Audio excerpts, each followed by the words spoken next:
Bismillahirrahmanirrahim. Wabarakatuh. Warahmatullahi wabarakatuh. Alhamdulillahirabbil alamin.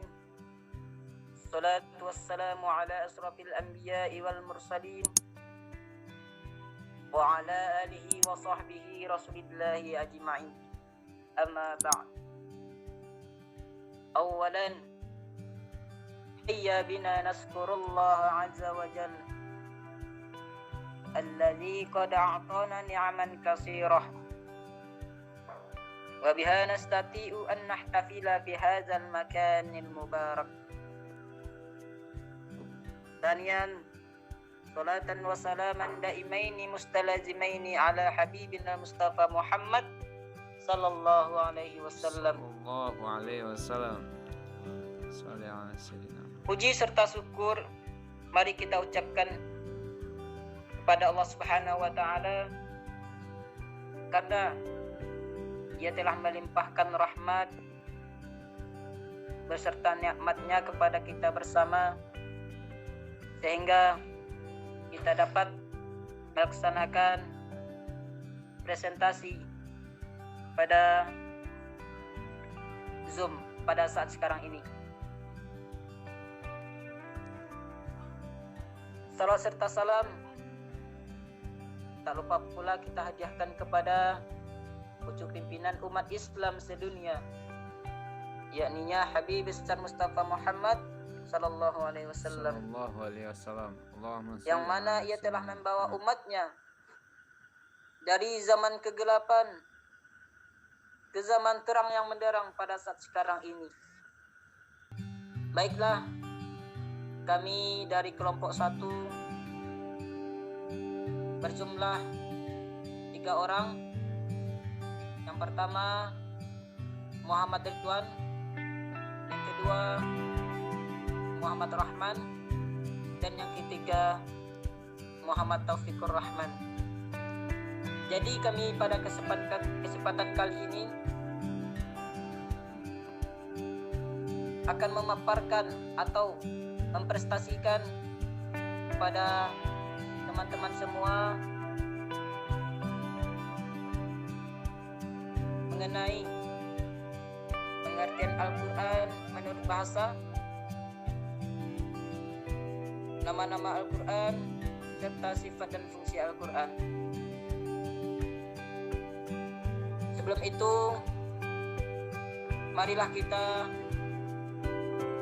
mendengar lantunan ayat suci Al-Quran yang akan disampaikan oleh saudara kita yang bernama Muhammad Taufikur Rahman. Waktu dan tempat disilahkan. Baik, terima kasih saudara Ridwan. Dengan membacakan ayat suci Al-Quran, mudah-mudahan presentasi kita dilancarkan oleh Allah Subhanahu wa taala. Amin amin ya rabbal alamin. A'udzu billahi minasy syaithanir rajim. Bismillahirrahmanirrahim. Alhamdulillahi rabbil alamin. Ar-Rahmanir Rahim. Maliki yaumiddin. Iyyaka na'budu wa iyyaka nasta'in.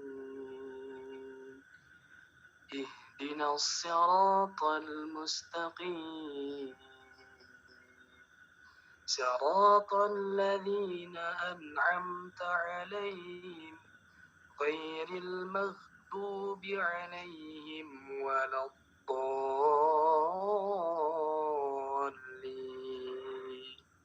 Amin. Allahumma arhamna bil Quran. Terima kasih pada Muhammad Taufikur Rahman. Semoga yang membaca dan yang mendengar sama-sama mendapat pahala dan diberkahi oleh Allah Subhanahu wa taala. Al-Mukarram, kita ucapkan kepada dosen pembimbing kita, yaitunya Ustadz Yogi Imam Perdana LC MAG. Semoga beliau senantiasa membimbing kita dan mengajar kita menjadi mahasiswa atau mahasiswi yang diberkahi oleh Allah Subhanahu wa taala. Baiklah, tanpa memperpanjang al-muqaddimah, langsung saja pada kesempatan kali ini kami dari kelompok 1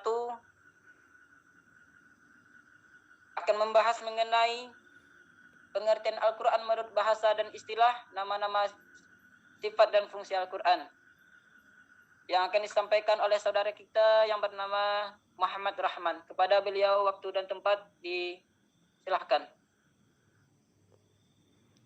Baik, terima kasih kita ucapkan kepada moderator. Pada kesempatan kali ini saya akan memaparkan materi tentang pengertian Al-Quran menurut bahasa dan istilah, nama-nama, sifat, dan fungsi Al-Quran. Slide lanjut.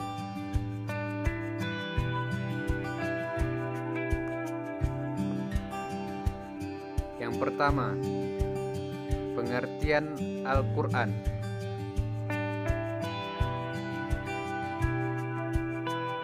Menurut bahasa, dari segi bahasa, Al-Quran berasal dari kata qara'a yang berarti menghimpun dan menyatukan, sedangkan qira'ah berarti menghimpunkan huruf-huruf dan kata-kata yang satu dengan yang lainnya dengan susunan yang rapi.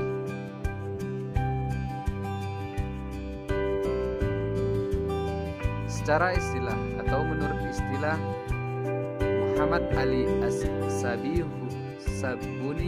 mendefinisikan Al-Quran sebagai berikut.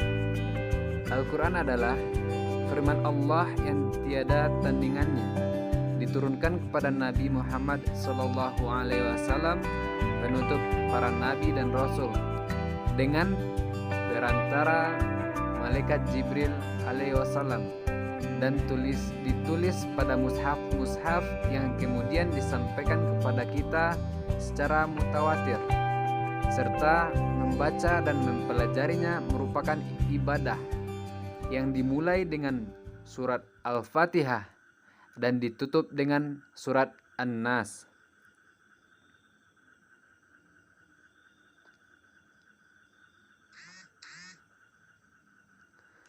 Selanjutnya, nama-nama Al-Quran.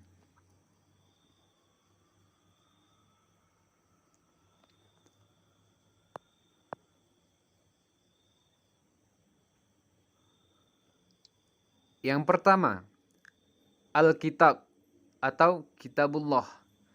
Nama lain Al-Quran yakni Al-Kitab atau Kitabullah. Biasanya seringkali digunakan ketika menyebut Al-Quran. Alkitab itu dalam bahasa Arab berarti memang bermakna buku.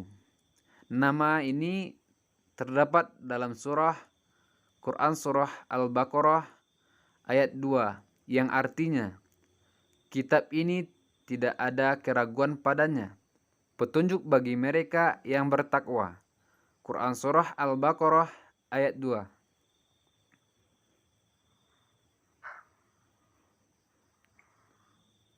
Yang kedua, Al-Furqan atau pembeda.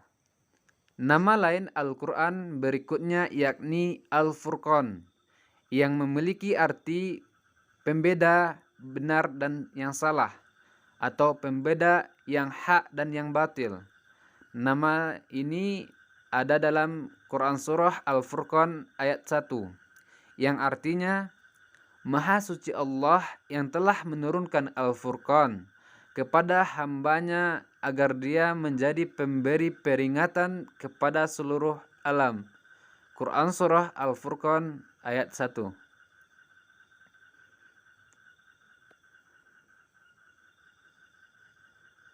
Yang ketiga, Az-Zikir.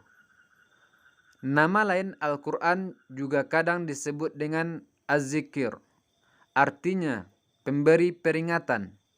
Hal ini bahkan secara tersirat juga disebutkan pada ayat sebelumnya, yaitu Quran Surah Al-Hijr ayat 9.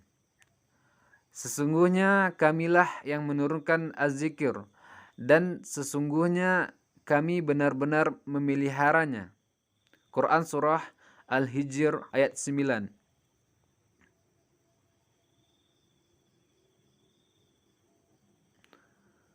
Yang keempat, Al-Mau'idah. Nama lain Al-Quran selanjutnya yaitu Al-Hikmah atau Al-Mau'idah, yang berarti kebijaksanaan. Al-Hikmah disebut dalam surat Al-Isra, yang artinya, itulah sebagian hikmah yang diwahyukan kepada Tuhanmu kepadamu. Itulah sebagian hikmah yang diwahyukan Tuhanmu kepadamu. Janganlah kamu mengadakan Tuhan yang lain selain Allah yang bisa menyebabkan kamu dilemparkan ke dalam neraka dalam keadaan tercela lagi dijauhkan dari rahmatnya. Quran Surah Al-Isra ayat 39.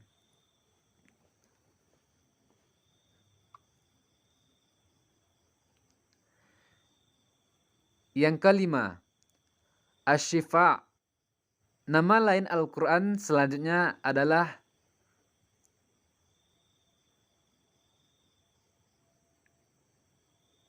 Asy-Syifa, yang berarti pengobat.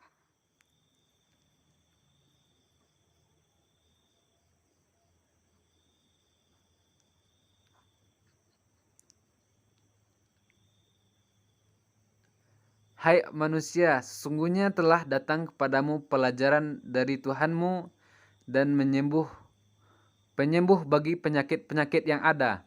Dalam dada petunjuk serta rahmat bagi orang-orang yang beriman. Quran Surah Yunus ayat 57.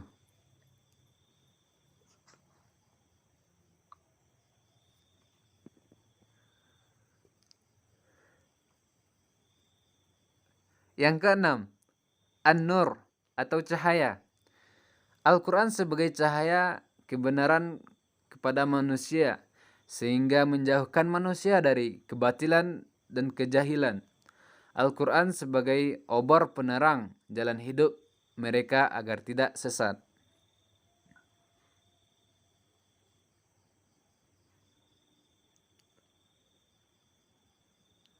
Yang ketujuh, Ar-Rahmah atau rahmat. Allah menamakan Al-Quran dengan Ar-Rahmah akan tercipta iman dan hikmah bagi manusia yang beriman serta berdoman kepada Al-Quran. Jika kita biasa mengimani makna-makna yang ada dalam Al-Quran, rahmat dan hikmah insya Allah akan datang. Misalnya mengenai rahmat rezeki, kesehatan, dan hikmah yang lainnya.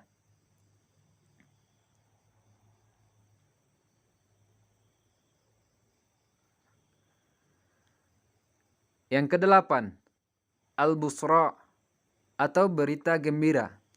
Al-Quran menceritakan kabar gembira bagi mereka yang bertakwa kepada Allah.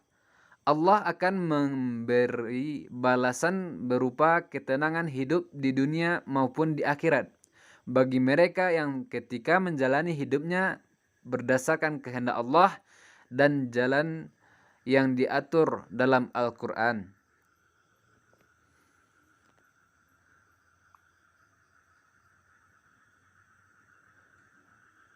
Yang kesembilan, Al-Mau'izah atau pengajaran.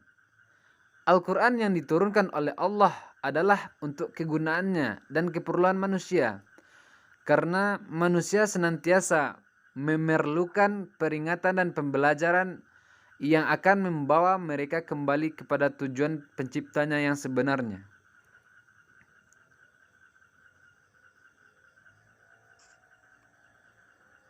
Yang ke-10, Al-Haq atau kebenaran.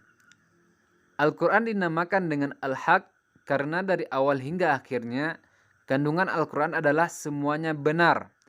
Kebenaran ini adalah dating daripada Allah yang mencipta manusia dan mengatur sistem hidup manusia, dan Dia Maha mengetahui segala-galanya. Oleh karena itu, ukuran dan pandangan dari Al-Quran adalah sesuatu yang sebenarnya mesti diikuti dan dijadikan prioritas yang paling utama dalam mempertimbangkan sesuatu.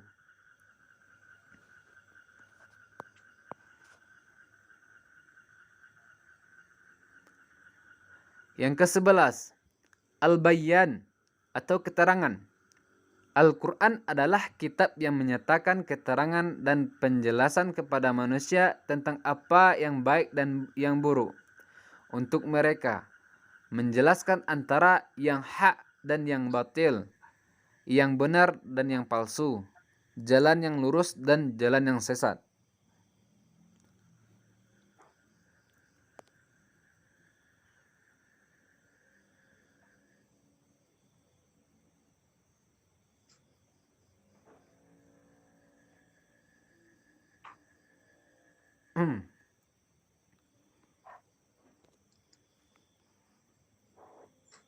Fungsi Al-Quran.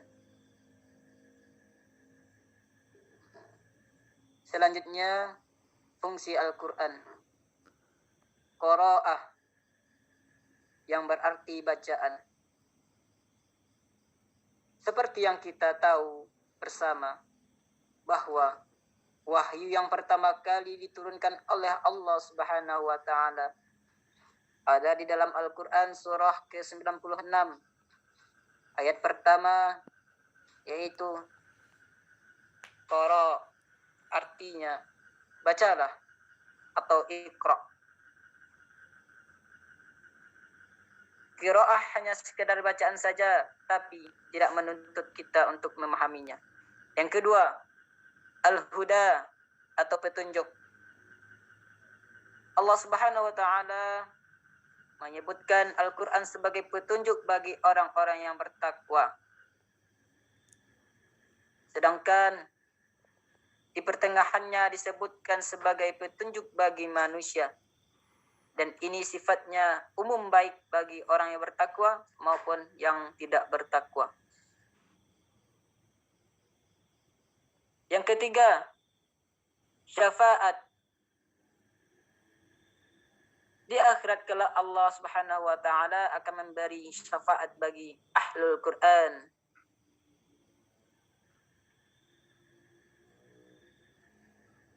Yang keempat, Al-Furqana atau pembeda. Karena Al-Furqan membedakan antara kebenaran dan kebatilan, mukmin dan kafir. Karena di dalamnya terdapat penjelasan tentang perkara yang disyariatkan oleh Allah Subhanahu wa Ta'ala, baik itu yang halal maupun yang haram. Yang kelima, Asy-Syifa atau obat. Al-Quran berfungsi sebagai obat karena Al-Quran merupakan kitab yang luar biasa. Bukan hanya menjadi ibadah bagi yang membacanya, tetapi juga dapat menjadi terapi berbagai penyakit. Salah satunya penyakit jiwa seperti depresi.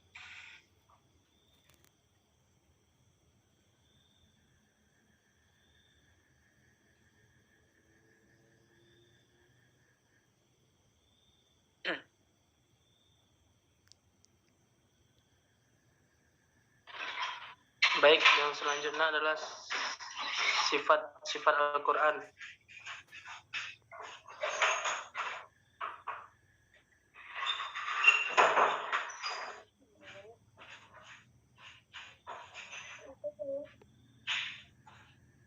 Next.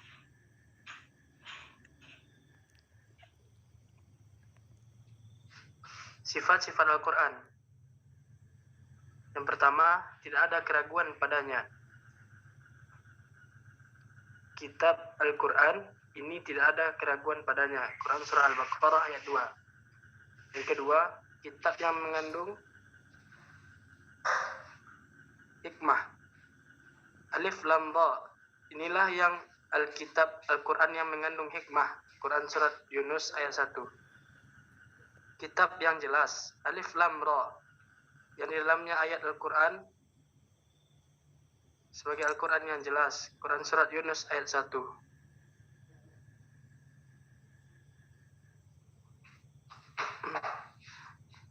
Yang keempat, kitab yang mengumpulkan segala sesuatu. Tidak ada sesuatu pun yang kami kumpulkan di dalam kitab. Quran surat Al-An'am ayat 38. Yang kelima, kitab yang penuh dengan keberkahan. Dan ini adalah kitab atau Al-Quran yang kami turunkan dengan penuh berkah, maka ikutilah itu. Quran surat Al-An'am ayat 155. Yang keenam, kitab yang sangat mulia. Sesungguhnya ia benar-benar Al-Quran yang sangat mulia. Quran surat Al-Waqiah ayat 77.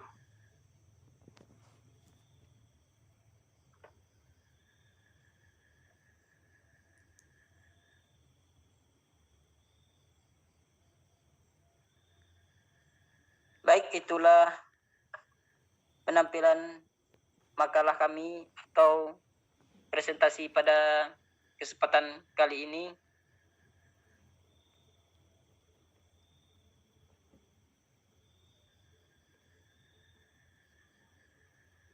Baiklah, kami tutup dengan membaca Assalamualaikum warahmatullahi wabarakatuh.